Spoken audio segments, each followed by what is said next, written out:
The next person I'm going to present to you this evening is Bill Coughlin. He's the founder of the Vancouver Market Report, the Coughlin team, and Most Referred. Bill has 43 years helping British Columbia homeowners sell with stronger marketing, better buying exposure, and proven systems. His career includes over 1,017 home sales and more than 12,000 buyer showings. In 1983, he developed one of Canada's early home price index systems and has been forecasting the Lower Mainland Vancouver real estate market for decades. In 2000, he created the Most Referred, one of the largest city coverage real estate networks in North America. Today, he specializes in selling the full emotional value of a home, not just the square footage.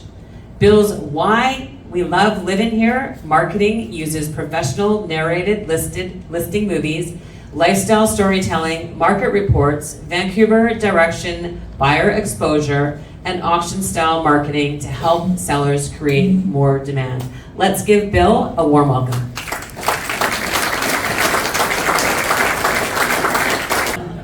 So let me make sure I'm in the right room because I've been invited to speak, but is this the Go NDP crowd? No? Go away David Eby crowd? Oh, okay.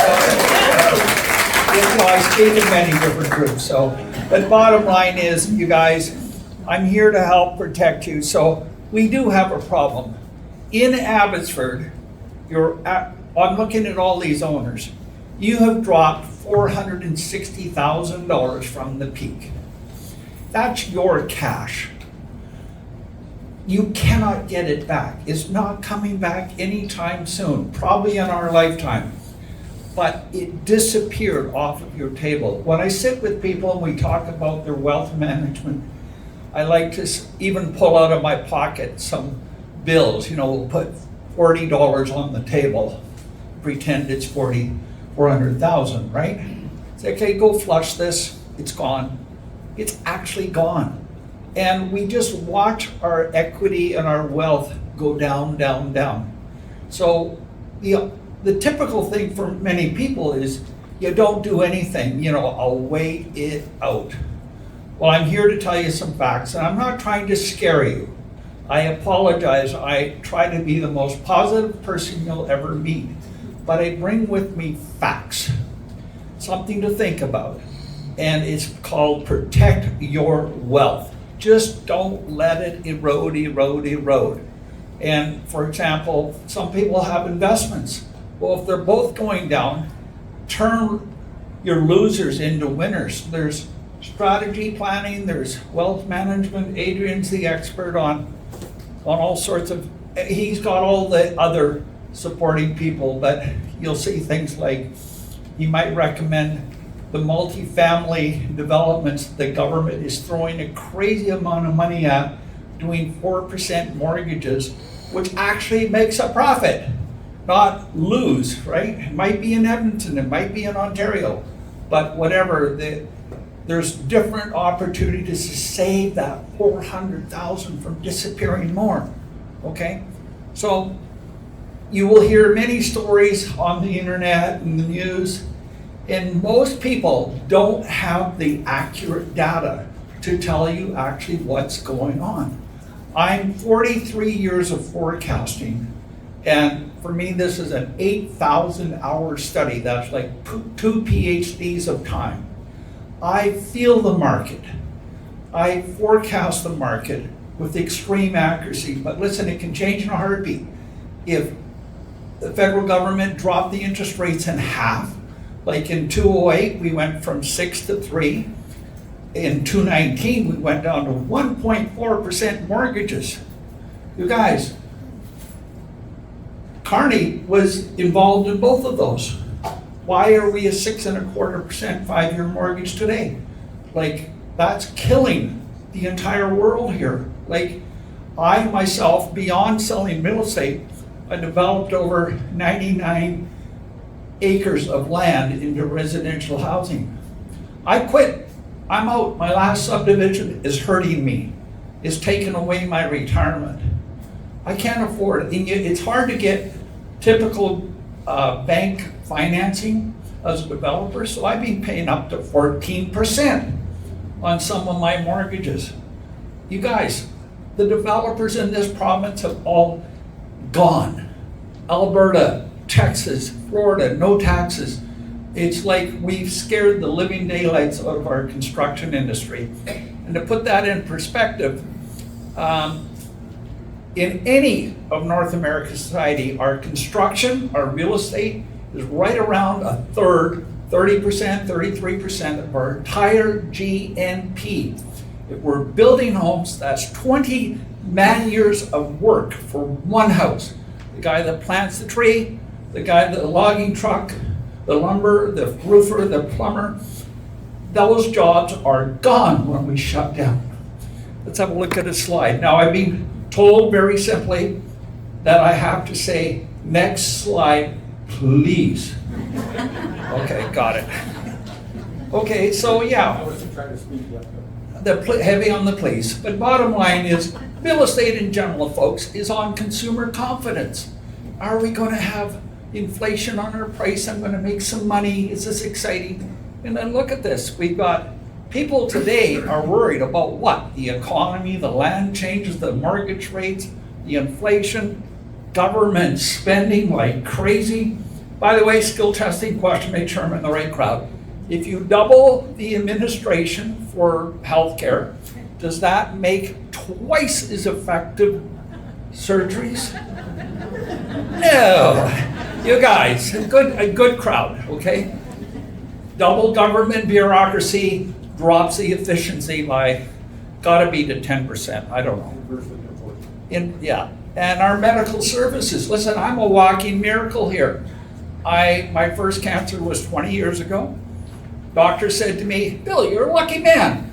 I said, why? He said, well, 2 years ago we had no treatment for you. Today you're going to live. I went, whoa, that's pretty good. And then a few years later, I got another cancer.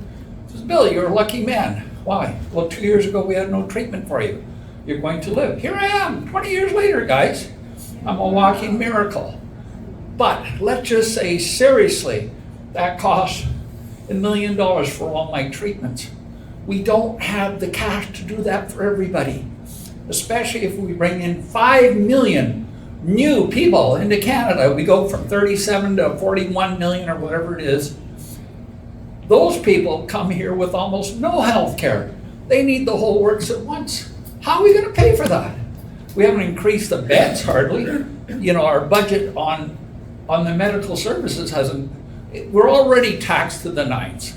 So we all suffer. There's a new book out, what's it called? Suicidal Empathy. We all want to save the world, yes. Bring 8 billion people into our country and give them free health care. Well, slight problem with that. Where's the money coming from? If we leave the money in the ground, we don't allow it to be mined or oil or whatever, we're hooped. So socialism works really, really well until you run out of everybody's money, right? But we have enough money in this country. We're one of the richest places in the entire world. Just the Hibernia oil fields and the one on Queen Charlotte's, what they don't allow to be tapped into. I've got a study that's enough to pay off our entire Canadian debt. Those two fields alone, but they don't allow us to take it out. So it's crazy time. So anyhow, let's move on. Please, oh, I got it. So look at this. Picture that as me and my wife in 1982, actually. And we had 2 children. I bought my home here for $56,000. I rented out the basement suite and paid for the mortgage. Guys, that's a Canadian dream, right there. All of your children, grandchildren, they don't have that opportunity anymore. Look, we've gone up 1,500%. Are you stinking kidding? It's like none of our children today, grandchildren, can afford to live in this area. They're disenfranchised. And when prices go up that much, and let's just say 60% ownership in Canada, and check your math, you guys, it's probably 60.1 or something. But bottom line is, the 40% that don't own, their values, they became super poor and the rich became super rich. The largest transference of wealth in Western world history happened right here. Now, empathy, oh, we feel sad for those people. Well, what are we gonna do? Give them all our money? You guys, we have a problem here. So people can't afford to live here anymore. Look at this. We're down to a condo, 1 bedroom. We're trying to raise a kid with the park 6 blocks away, right? Okay, next slide. So, for my entire career, if I would have sat down with you 40 years ago, I would say, listen, I think you should buy a home, and if you pay your mortgage for the next 25 years, you will own it. You'll have some security with our pension plan and our health care. You're set for life, and it might cost you $1,000 a month to be in a care home. No big deal. You got enough equity, you're secure. Whoa, what just happened to that Canadian dream? Like, if you've lost $460,000 for your Abbotsford Tory, and Mission lost over $500,000, by the way, that just pulled the rug out under your security for life. It's killed us, seriously. And crazy expenses, I could go through them all, but very simply, is there a recovery here? Boy, oh boy, I try to talk positive, and I got my main market reports, 18 million views, 1.7 million followers. I can never say anything negative, or I actually affect the entire market. So I have to be so careful what I say. So I always say, there's positive. If they drop the interest rates in half, if we do a good trade deal, we protect our 76% of our income coming from the States. If we get more jobs, get some money out of the ground, all of these things could turn the market around and we could stabilize, go up a little bit. Or the opposite, right? July 1st is our CUSMA renegotiation time, and we have no stinking idea here. It could be get 100% tax and we're all dead. We have no idea. So all of that anxiety, lack of consumer confidence means this is the lowest sales I have seen in 43 years. Next slide, please. Okay, good. So there we are. Listen, in Abbotsford, we hit an average of 1.675 million, and then we down to 1.275. That's roughly a 25% drop since the peak. Anybody feel the pain here? Okay, that maybe you don't need the money, but your grandchildren need to go to school. They need a step into life. Like, I wish, listen, none of us, I'm pretty sure I speak for most people here, but when I ask people what their plans are in life, one of them is, who are you trying to support? Who would you put your life on the line? And most people would say, I will put my life on my line for my kids. And then it gets closer for the grandkids. Like, these kids have no chance of buying a home here. How are they even going to go to school? How are they going to fund it? So if you can help with your security, your wealth, to help the family survive, that's our calling, folks. Not to have the Ferrari and the trips to all the vacation lands of the world. Forget that. Family, family, family, and support your family. So your wealth is under attack, serious attack here. Next slide, please. Look at that, okay. Next slide, please. I want to show you, I'm a real data person, but not as tough as the last two speakers. Man, that was a lot of data, you guys. Holy crackers. So I try to summarize it a little bit. I'm a salesman, okay? But still, this is Calgary. And I want to show you, as if you look at Calgary from 2020, $194,000 home went to $679 at the today. So that's a 5.2% increase in value. Not bad. But the crazy thing here, in COVID time, it only went up 9%. Next slide, please. Now look at this. During COVID, from January to March, it went up from 476 to 517. That's nothing. You guys, that's 4% per year. Not a big deal. Next slide, please. This is Abbotsford, Fraser Valley. Look at this crazy, stupid peak here. This is beyond stupid, guys. That $264,000 home hit 1.695 million.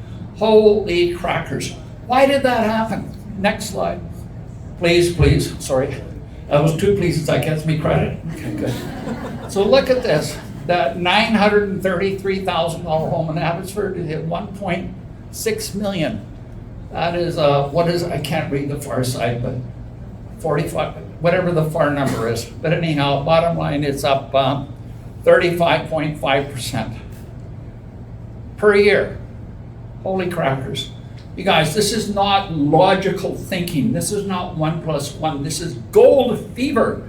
Absolute nutso thinking.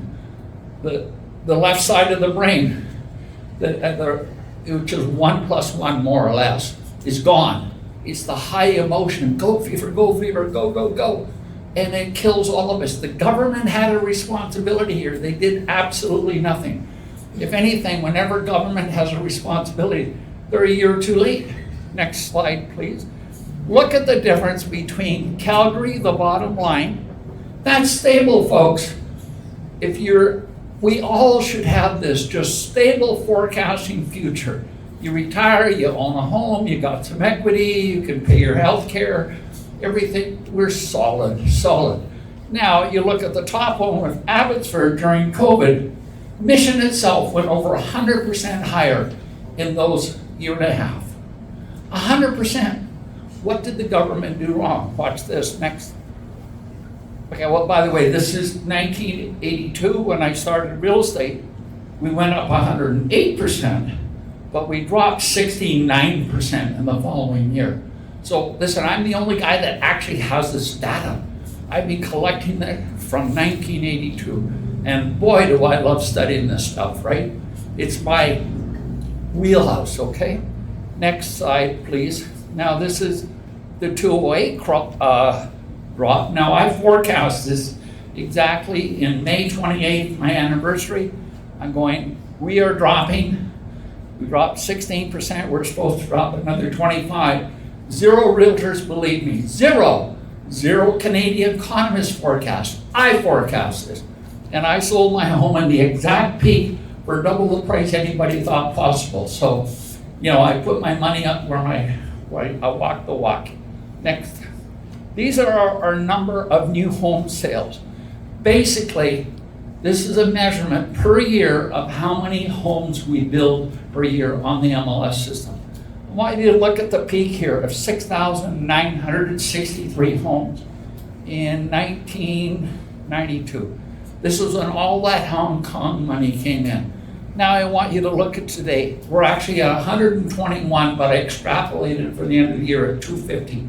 Anybody listening? Do you see a difference? Like, this is called death.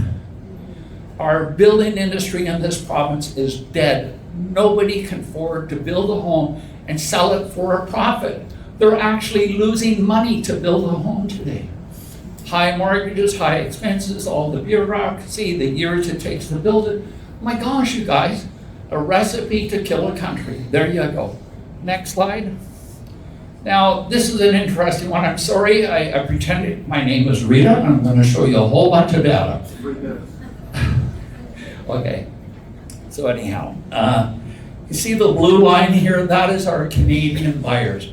And we run roughly 1,300 sales, or real estate sales in this spring period. Now look at the red.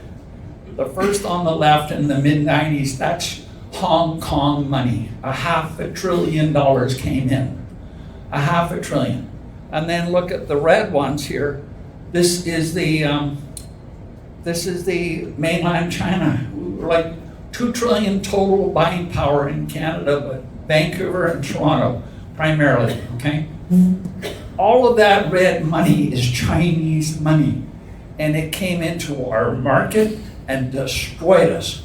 Now the governments, I'm calling any government people, no lynching today, okay, fine. But anyhow, for the government guys like Mike DeYoung, finance minister for 5 years, roughly, so happy to get all of this sales tax. So much money coming in. Oh, we're going to spend and have a party. What did they do? They pushed the prices up to 1,600%, made all of our children, grandchildren not be able to afford to live here. We sold out our country. But right there, we cut it off in 2023. Justin did do that. And now we got no red coming in. Next. This is what we call a Ponzi scheme. You know what I mean? Anyhow, bottom line, all of that red cash, we'll call it 1.5 trillion here in the Lower Mainland, came in and it pushed all those prices up 735% from 1990 roughly. And next, please. Now, we got a 5-year ban on foreigners, so the Chinese money is down to nothing. Today, it's actually leaving our country. They know that we dropped 25%. So what are they doing? This is a bad place to invest. They're off to Malaysia, they're off to Thailand, they're all over the world, wherever they can make money. These are investors. They're just trying to hide their money. That's it. And we're not a good investment today. We're a terrible investment. Next. And in 2023, we had 72,000 people leave. And I just did the study on this for per capita. We got more people leaving BC than California does by a long shot. We're the winner. Well, we're the loser. We got people with capital flighting out of this province like crazy. And you want to protect your wealth? He's tapping his watch. Does that mean anything? Does this go faster or wrap it up? Okay, fine. What a taskmaster. Okay, next. So bottom line, where are they going? In fact, don't quote me on this, but roughly 2.2 million temporary foreign workers and students. A big chunk of them have already left. Like we actually had deflation, 120,000 people in the last quarter or something. But many of these new immigrants are going, I can't afford these taxes. There's not enough jobs. I can't build a house. And free Medicare, by the way, for everyone that comes to Canada. Dr. Hoff might confirm this, but I calculate we're right around $480,000 worth of benefit for everybody coming here. They won the lotto. They won $500,000 to get their green card. And then for the relatives that they bring in, their moms and dads, it's another $280 each. They're getting $1 million gift from us by getting a green card here. But that's your cash. You want to bring in another billion people? Go for it. But we can't afford it. Our first priority should be our kids and our grandkids. Okay? I would come around to talk and say hi, and I appreciate your time. Thank you, sir. Boy, I got away okay. One more time. Go, go, David Eby. Go. Oh, go. It's a go, yeah.